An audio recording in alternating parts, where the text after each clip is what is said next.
है एक गांव में दो मियाँ बीवी रहते थे। ये दोनों एक दूसरे से बहुत मोहब्बत करते थे, मगर उसकी बीवी एक नंबर की चुगलखोर थी। वो लोगों के घरों में जाती और उनकी बुराइयां करती और उनकी लड़ाई करवा देती। ये देखकर उसे बहुत खुशी होती थी। उसकी एक सहेली थी जिसकी अभी अभी बिट्टू नामी लड़के के साथ मंगनी हुई थी। लड़के की परचून की दुकान थी और वो काफी अच्छा कमाता था। ये देख मोटे पेट वाला कितना अच्छा कमा रहा है, और एक मेरा शोर है जो हर रोज 500 रुपए ला के मेरे हाथ में पकड़ा दे दे। मैं इतना परेशानी में वक्त गुजारूं और मेरी दोस्त इस मोटे के साथ शादी करके मजे मारे। मैं अच्छा नहीं होने दे दूंगी, मेरे दोनों का रिश्ता तोड़वा दे दूंगी। फिर नसीबो कैंची गुस्से में अपनी सहेली के घर आती है। अम्मी जान है रुखसाना कब है? बेटा वो किचन में खाना बनाने के लिए गई है। अच्छा अम्मी जान, मैंने सुना है कि आपने अपनी रुखसाना की शादी उस मोटे बिट्टू के साथ पक्की कर दी है। क्या मैंने सही सुना है? हाँ नसीबो बेटा, तूने बिल्कुल ठीक सुना है। हम तो बहुत खुश है कि हमारी बेटी की शादी इतनी अच्छी जगह हो गई है। लड़का तो बहुत अच्छा कमाता है और शादी पे वो 10 तोले सोना भी दे रहा है। अम्मी जान तू लुट गई, तू बर्बाद हो गई। वो लड़का तो एक नंबर का बदमाश है। जो उसकी परचून की दुकान है वो दुकान में किराए की है।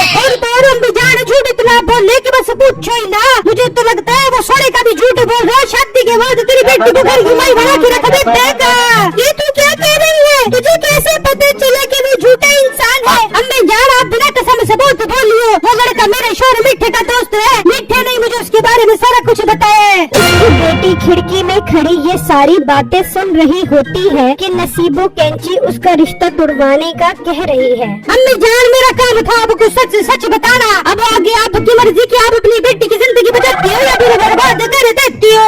नहीं नसीबो, तुम्हारा बहुत बहुत शुक्रिया कि तुमने मेरी बेटी की जिंदगी तबाह होने से बचा ली। हम उसके साथ अपनी बेटी की शादी नहीं करेंगे। नसीबो कैंची बहुत खुश होती है कि उसका तीर ठीक निशाने पर लगा है और वो खुशी खुशी वहाँ से चली जाती है। तो उसकी बेटी उसके पास आती है। अम्मी जान ये झूठ बोल रही है। मैं जानती हूँ बिट्टू इस तरह का नहीं है, वो बहुत ईमानदार है। तू अपना मुंह बंद कर, मैंने फैसला कर लिया है। अब हम तेरी शादी किसी और जगह करेंगे। ये सुनकर उसकी बेटी बहुत उदास होती है और जल्दी से बिट्टू की दुकान पर जाकर उसे सारी बातें बताती है कि उसने झूठ बोलकर हमारा रिश्ता खत्म करवा दिया है। रुखसाना ये तुम क्या कह रही हो? क्या अब हम कभी एक नहीं हो पाएंगे? नहीं बिट्टू, तुम अभी जाकर नसीबो से बात करो, वो बेटी को सच बता दे। ठीक है रुखसाना, मैं अभी जाता हूँ नसीबो के पास। फिर बिट्टू नसीबो कैंची के पास जाता है। नसीबो बाजी, ये तुमने मेरे होने वाले ससुराल में जाकर क्या बुराई की है? इन्होंने हमारा रिश्ता तोड़ दिया है। अच्छी बात है जो रिश्ता तोड़ दिया है। मुझे तो तू जरा भी अच्छा नहीं लगता, इसलिए मैंने तेरा रिश्ता खत्म कर दिया है। नसीबो बाजी, किसी की बुराइयां करना अच्छी बात नहीं है। तुम अभी उनके पास जाओ और उन्हें सब कुछ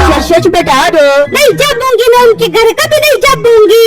चलो भाग जा यहाँ से, चलो भाग जा।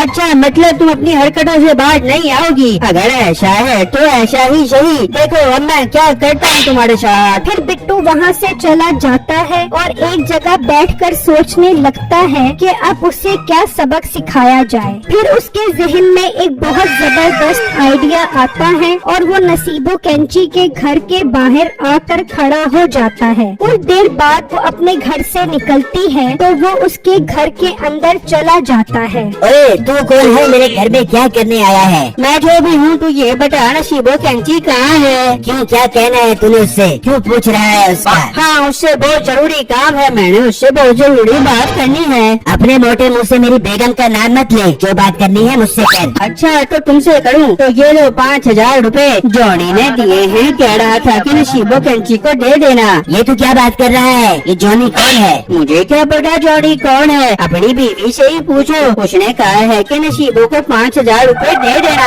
और कहना कि इन पैसों के कपड़े खरीद ले। फिर बिट्टू वो 5000 रुपए मीठे को देकर वहाँ से चला जाता है। मीठे को नसीबो पर बहुत गुस्सा आता है। अच्छा तो मेरे पीछे ये सब कुछ चल रहा है। शादी मेरे साथ और कपड़े किसी और के पैसों से। आने दो इसे, आज इसकी खबर लेता हूँ। फिर कुछ देर बाद नसीबो कैंची अपने घर आती है। हाँ कहाँ गई थी तू? मुझे बता कहाँ गई थी तू? मिठे मैं अपनी सहेली के घर गई थी? तू इतना गुस्सा क्यों कर रहा है, पहले ये तो बता। नहीं तो अपनी सहेली के पास गई थी या जॉनी के पास गई थी? मिठे, ये क्या बात कर रहा तू? मेरी पाक दामनी पे शक कर रहा है। पाक दामन, ये देख 5,000 रूपए एक लड़का देकर गया है। कह रहा था कि जॉनी ने नसीबों के लिए भेजे हैं कि कपड़े खरीद ले। मिठे, मेरे से कसम उठवा ले, मैं तेरे सिवा किसी से प्यार नहीं करती। मिठे, मेरी जान के टोटे में तेरे बगैर मर जाऊंगी। बिट्टू बाहर मिठाई का डब्बा लेकर खड़ा होता है। अब मजा आएगा, इसकी ठीक धुलाई हो रही होगी। अभी तो पिक्चर बाकी है मेरे दोस्त, मैं अंदर जाकर और आग को भड़काता हूँ। फिर बिट्टू अंदर चला जाता है। देख ले, आ गया है ये लड़का। हाँ, अब क्यों आया है? भाईजान, मैं नसीबो बाजी के लिए मिठाई का डब्बा लेकर आया हूँ। जॉनी ने भेजा है। वो कह रहा था कि अगर नसीबो जी को अच्छी लगे तो मैं और बहुत सारी मिठाइयाँ भेज दूंगा उनके घर के ऊपर। सुन ले, अब लोग मेरे घर में मिठाइयाँ भेजेंगे, तो क्या गुल खिलाते फिर रही है? ये लड़का झूठ बोल रहा है, ये मुझे पे इल्जाम लगा रहा है। नहीं, मुझे झूठ बोलने की क्या जरूरत है? अगर आपको यकीन नहीं आ रहा तो मैं आपको ले चलता हूँ जॉनी के पास। नसीब बहुत हो गया, मैं कोई बेगैरत हूँ जो लोगों से पैसे मिठाइयाँ पकड़ता फिरूं। और लड़के, क्यों मेरा घर खराब कर रहे? तेरी माँ की कसम, सच सच बता दे, वरना मीठा मुझे घर से निकाल देगा।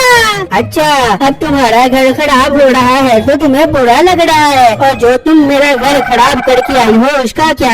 बिट्टू, मेरे भाई, मैं तेरे आगे हाथ जोड़ती हूँ, सच सच बता दे। मैं कसम खाती हूँ आज के बाद किसी की बुराई नहीं कर बैठूंगी और रुखसाना के घर जाके सारा कुछ सच सच बताते दूंगी। ये हुई ना बात। शुक्र है तुम्हें अपनी गलती का एहसास हो गया है। मीठे, जॉनी वाली सारी बातें झूठी थी। आपकी बीवी नसीबों मेरी बुराइयां करके मेरी मंगनी टुटवा कर आ गई है। मैं उसका ही बदला ले रहा था, पर अब नसीबों को अपनी गलती का एहसास हो गया है। ओह, शुक्र है ये झूठ है, मेरी तो जान निकल गई थी। नसीबा बेगम अगर किसी का घर खराब करने की कोशिश करेगी तो घर अपना ही खराब होगा। चल इससे माफी मांग। बिट्टू, मेरे भाई, मुझे माफ कर दे, मैंने तुझे परेशान किया। मैं भी रुखसाना के घर जाके दोबारा तेरे रिश्ते की बात करके आती हूँ। फिर नसीबो वहाँ जाकर उनको सब सच सच बता देती है और उन दोनों की दोबारा बात पक्की हो जाती है। मेरी वीडियो को लाइक और मेरे चैनल को सब्सक्राइब कीजिएगा और मुझे कमेंट बॉक्स में जरूर बताइएगा कि आपको मेरी स्टोरी कैसी लगी। शुक्रिया।